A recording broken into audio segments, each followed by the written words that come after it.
Hello students, कैसे हैं आप लोग। आप लोगों को हमारे चैनल पे स्वागत है। जैसा कि आपको पता है कि हम लोगों ने एक सीरीज स्टार्ट करा है। इस सीरीज में फर्स्ट सेमेस्टर ग्रुप ए और ग्रुप बी दोनों का प्रीवियस ईयर का मैथ्स का ऑब्जेक्टिव क्वेश्चन हम लोग प्रोवाइड कर रहे हैं। आज हम लोग previous year objective question group A का करने वाले हैं।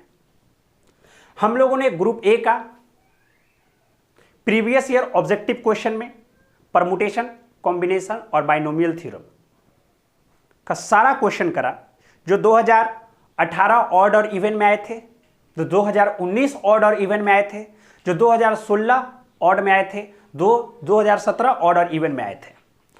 आज हम लोग एक नया टॉपिक स्टार्ट कर रहे हैं, जो क्या नाम है उसका, कोऑर्डिनेट ज्योमेट्री। आज हम लोग करेंगे 2019 इवेंट का क्वेश्चन। लेकिन उससे पहले एक कुछ खास बात हम आपको पहले ही एक बात बता देना चाहते हैं कि जो पहले जितने भी एग्जाम हुए हैं, मतलब जब भी हमको कोऑर्डिनेट ज्योमेट्री पढ़ना था प्रीवियस बैचेस में, उसमें कोनिक सेक्शन नहीं था। लेकिन जब आप लोग पढ़ने आए हो कोऑर्डिनेट ज्योमेट्री, तो उसमें एक नया टॉपिक इंक्लूड किया गया है जिसका नाम है कोनिक सेक्शन।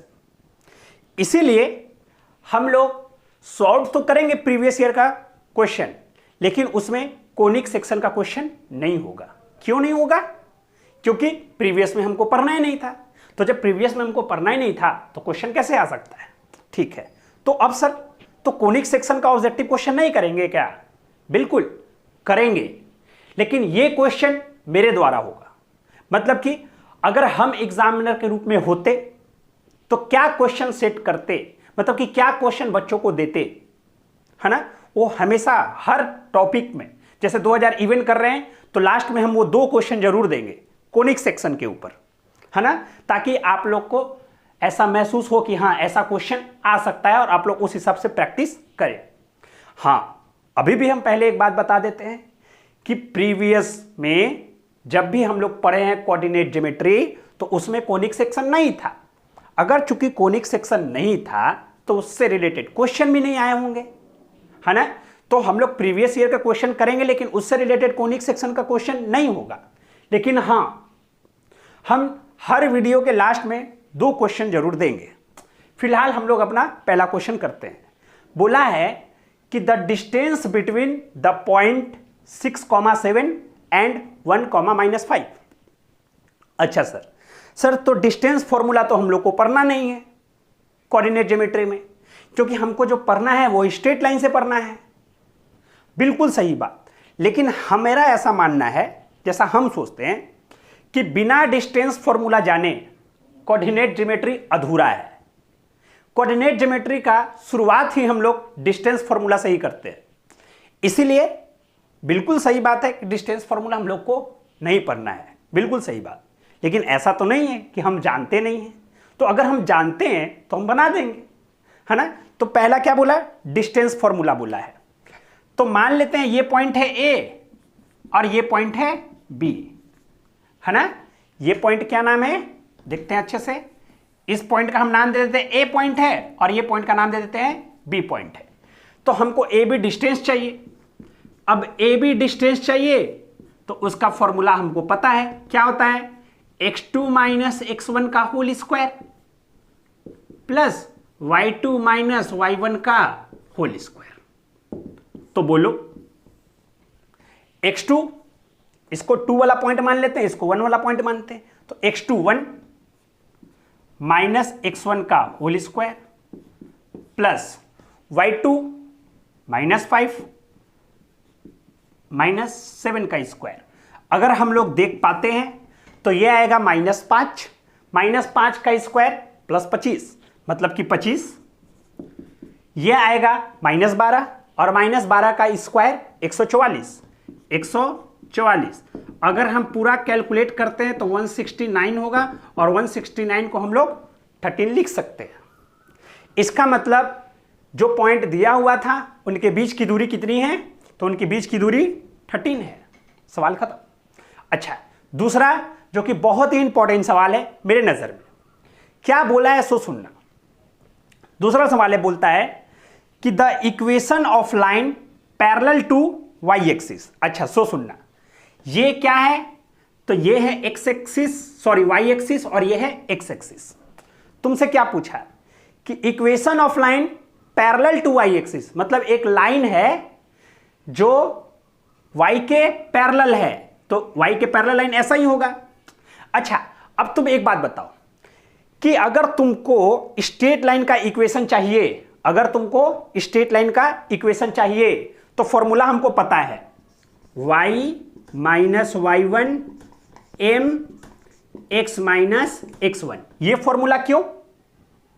क्योंकि हम सीखे हैं कि स्ट्रेट लाइन निकालने के लिए 4-5 फॉर्मूला होता है। एक फॉर्मूला उस समय जब स्लोप और इंटरसेप्ट दिया रहेगा, वाई एक्सिस पर इंटरसेप्ट।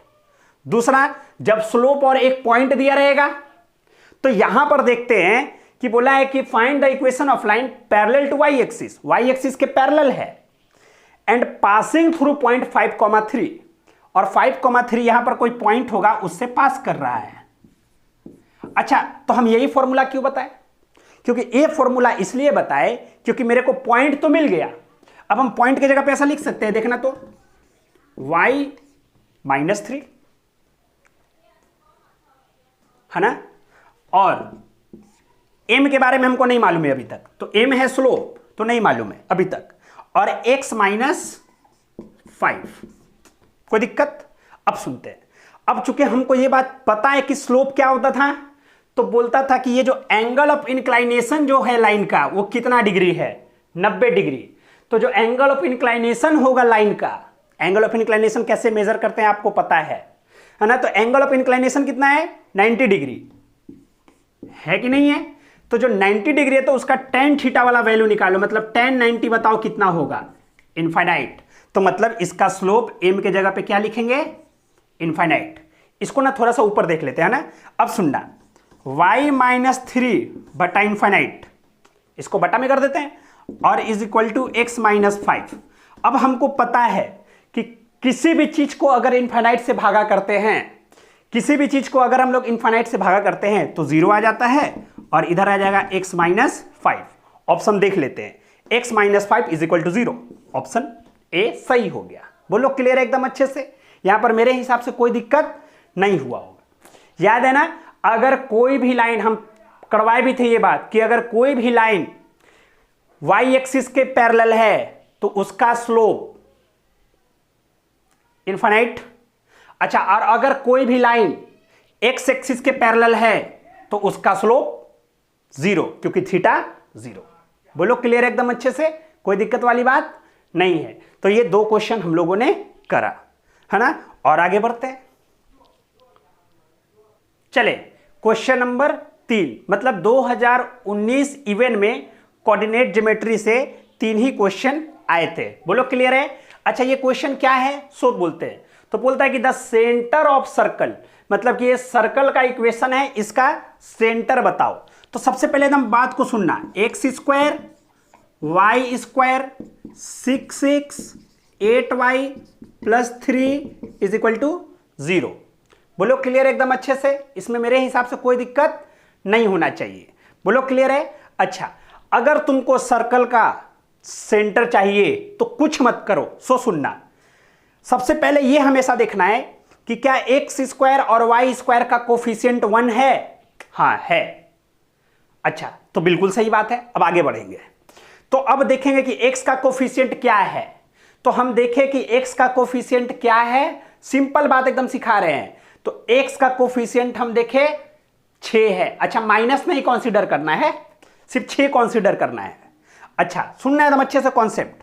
तो 6 को ना 2 से भागा दे दो तो कितना आएगा 3, जो आया उसका स्क्वायर कर दो 9।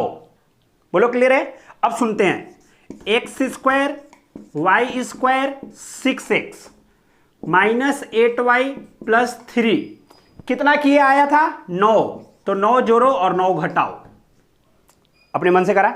उसी प्रकार से y का कोफिशिएंट देखो, तुम 8 उसको भी 2 से भागा दो और जो आएगा उसको स्क्वायर करो, जितना आया उतना ही जोड़ो और उतना ही घटाओ। कोई दिक्कत, और इज इक्वल टू में 0। अब मेरी बात को अच्छे से सुनना, ये कॉन्सेप्ट हम क्यों दिए हैं वो भी हम लास्ट में बताएंगे, आसानी से सॉल्व हो जाएगा। अब देखें, इसको ए स्क्वायर जो प्लस किए हो, देखो इसको जब x का कोफिशिएंट लिए थे तो 9 जोड़े थे ना, तो जो जोड़े हो उसको इस ए स्क्वायर, जो जोड़े हो बी स्क्वायर, और ये देखो तो ये तीनों मिलकर तुमको नजर आ रहा है कि x माइनस 3 का होल स्क्वायर बना दिया। अच्छा, प्लस अब सुनना, ये वाला y स्क्वायर जो जोड़े हो y का कोफिशिएंट देख के 16 और ये 8, इसको देख के लिख सकते हो y माइनस 4 का होल स्क्वायर, है ना। अब सुनना, अब बच कौन कौन गया सो सुनना, 3 9 माइनस में मतलब -6 हो गया, -6 और ये फिर -16, वो उधर चला जाएगा। अरे देखो ना, उधर क्या क्या चला जाएगा, 16 चला जाएगा, +9 चला जाएगा, -3 चला जाएगा। अब सुनना, हमको पता है सर्कल का जनरल इक्वेशन, सर्कल का जनरल इक्वेशन क्या होता था, तो x माइनस h का स्क्वायर y माइनस k का square is equal to r का स्क्वायर, जहां पर h कॉमा k को हम लोग सेंटर बोलते थे। तो तुम लोग को नहीं नजर आ रहा है कि सेंटर 3,4 हो गया। अरे x कितना है 3 और y कितना, ओ सॉरी h कितना 3 और k कितना 4, तो 3,4 ऑप्शन सही, खत्म। बोलो क्लियर है। और इसको जो सॉल्व करेंगे तो कितना आएगा, देखो तो 25 और -3 मतलब 22 आ रहा है। तो हमको लिखना है रेडियस के स्क्वायर के फॉर्म में, लेकिन इधर आ रहा है 22, तो इसको लिख सकते हैं √22 का स्क्वायर, मतलब रेडियस हो गया √22। कोई दिक्कत है। अब अच्छे से मेरी बात को सुनना है, जब भी तुमसे सिर्फ सेंटर पूछे तो कुछ मत करो, सिर्फ सेंटर पूछे तो कुछ मत करो। सो सुनना, ये देखो ये क्या है 6, तो उसको 2 से भागा करो तो 3 आएगा, आएगा कि नहीं आएगा, देखो 3। अच्छा, इसको ना 8 है, इसको भी 2 से भागा करो तो कितना आएगा 4, तो 4। अब सुनना, हालांकि 3 के आगे माइनस है, सॉरी 6 के आगे माइनस है, इसलिए टेंशन ना ले, प्लस ठीक जो रहेगा उसका उल्टा यहां पर लिख दे। जैसे यहां पर क्या है 8 के आगे माइनस, तो प्लस होगा, जो रहेगा उसका उल्टा लिख दे। इसको 2 से भागा करें और वही वाला लिख दे। बोलो क्लियर एकदम अच्छे से। लेकिन याद क्या रखना है, इसको 2 से भागा करें और जो आ रहा है उसको लिख दे, एक्स और वाई के कोफिशिएंट को, लेकिन जो साइन यहां रहेगा उसका उल्टा साइन यहां पर कर दे। यहां पर देखो माइनस है तो देखो यहां पर प्लस है, उल्टा साइन कर देंगे, सेंटर हो गया। बोलो क्लियर है। चलो अब आगे देखते हैं हम लोग कुछ इंपॉर्टेंट बात, चले देखेंगे अच्छे से। हम अभी भी एक बात तुमको बता देते हैं, प्रीवियस जो सिलेबस था कोऑर्डिनेट ज्योमेट्री का, उसमें कोनिक सेक्शन नहीं पढ़ना था, इसलिए उससे सवाल तो आया नहीं होगा 2019 इवेंट में, क्योंकि वो तो पढ़ना ही नहीं था। लेकिन अगर पढ़ना होता और हमको बोला जाता कि क्वेश्चन आप दीजिए, तो हम ये दोनों क्वेश्चन देते, इसलिए हम यहां पर इंपॉर्टेंट क्वेश्चन करके लिखे हैं कोनिक सेक्शन से, है ना। क्या है पहला क्वेश्चन, सो देखते हैं। बोलता है कि if eccentricity of conic is greater than 1। अब हम लोग को याद है कि हम लोग इसेंट्रिसिटी के बारे में कुछ कुछ पढ़ के रखे हुए हैं, है ना। क्या होता था इसेंट्रिसिटी, तो थोड़ा सा देखते हैं उसको, है ना, याद करते थोड़ा बहुत कुछ कुछ बात। सुनना, एक क्या हुआ कि एक था तुम्हारा फिक्स्ड पॉइंट, ये पॉइंट क्या है फिक्स्ड पॉइंट, एक है तुम्हारा फिक्स्ड लाइन, बिल्कुल सही बात, और ये है तुम्हारा मूविंग पॉइंट, ये है तुम्हारा मूविंग पॉइंट। अब सुनते हैं, मूविंग पॉइंट का हम नाम दे दिए P, बोलो क्लियर है। अच्छा, और जो फिक्स्ड पॉइंट है उसका नाम दे दिए S। अच्छा, अब सुनना, मूविंग पॉइंट से सुनना अच्छे से, एक हम परपेंडिकुलर खींच दिए, कहां पर, तो लाइन के ऊपर और इसका नाम दे दिए n। अब सुनना अच्छे से, है ना, अब अच्छे से सुनना। ये जो मूविंग पॉइंट से फिक्स्ड पॉइंट तक का दूरी, जिसको क्या बोलेंगे, PS, बटा मूविंग पॉइंट से फिक्स्ड लाइन तक की दूरी, ये लाइन पॉइंट नाम दे देते हैं n। इसका जो रेशियो होता है वो रेशियो हम लोग क्या बोलते हैं कि यह रेशियो कांस्टेंट होता है, और इस रेशियो को हम लोग इसेंट्रिसिटी बोलते हैं, जिसको हम लोग PS बटा PN इज इक्वल टू हम E बोलते हैं। अब E का वैल्यू हो सकता है 1 हो, E का वैल्यू हो सकता है 1 से छोटा हो, E का वैल्यू हो सकता है 1 से बड़ा हो। अगर E का वैल्यू 1 है तो जो कोनिक सेक्शन मिलेगा उस कोनिक सेक्शन को हम लोग पैराबोला बोलते हैं। अगर E का मान, E मतलब इसेंट्रिसिटी है, अगर इसेंट्रिसिटी का मान क्या, अगर 1 से छोटा है तो जो कोनिक सेक्शन मिलेगा उसको हम लोग इलिप्स बोलेंगे, और अगर इसेंट्रिसिटी का मान 1 से बड़ा है तो जो हमको कोनिक सेक्शन मिलेगा उसको हम लोग क्या बोलेंगे, तो उसको हम लोग हाइपरबोला बोलेंगे। अब हमारा देखते हैं क्या कहानी है। अगर E 1 है तो पैराबोला, अगर 1 से छोटा है तो इलिप्स, और अगर 1 से बड़ा है तो हाइपरबोला। अब अपना सवाल क्या है कि if eccentricity of conic is greater than 1, 1 से अगर बड़ा है तो 1 से बड़ा हुआ तो क्या बनेगा, तो हाइपरबोला बनेगा। सवाल खत्म। नेक्स्ट आते हैं, बोलता है कि फॉर ए गिवन पैराबोला, एक पैराबोला दिया हुआ है y square is equal to 8x, लेकिन हम जानते हैं कि पैराबोला का स्टैंडर्ड इक्वेशन जो होता है वह y square is equal to 4ax होता है, जहां पर हम 4a को, किसको, 4a को लेंथ ऑफ लेटस रेक्टम बोलते हैं। क्या बोलते हैं, लेंथ ऑफ लेटस रेक्टम, किसको, 4a को, तो length of latus rectum L.L.R। अच्छा, अब सवाल मेरा क्या है कि बोलता है कि y square is equal to 8x है, तो लेटस रेक्टम क्या होगा, तो भाई जो यहां पर 4a है उसको लेटस रेक्टम बोलते हैं, तो 4a का ही तो नाम 8 है, तो 8 को भी क्या बोलेंगे, लेटस रेक्टम बोलेंगे। तो भाई इस पैराबोला का y square is equal to 8x का latus rectum, length of latus rectum कितना है, तो 8 है। तो ऑप्शन कौन सा सही हुआ, तो ऑप्शन सी हुआ। बोलो क्लियर है।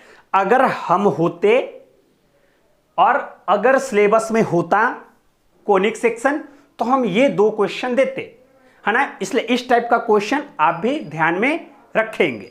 बोलो क्लियर है। अच्छा, नेक्स्ट क्लास में हम लोग 2019 ऑड का क्वेश्चन करेंगे कोऑर्डिनेट ज्योमेट्री से। अगर आपको वीडियो अच्छा लग रहा है तो अपने दोस्तों को शेयर करें, है ना, उनको बोले चैनल को सब्सक्राइब करेंगे, है ना, ताकि वह रोज वीडियो को हमेशा देख सके, है ना। Thank you very much.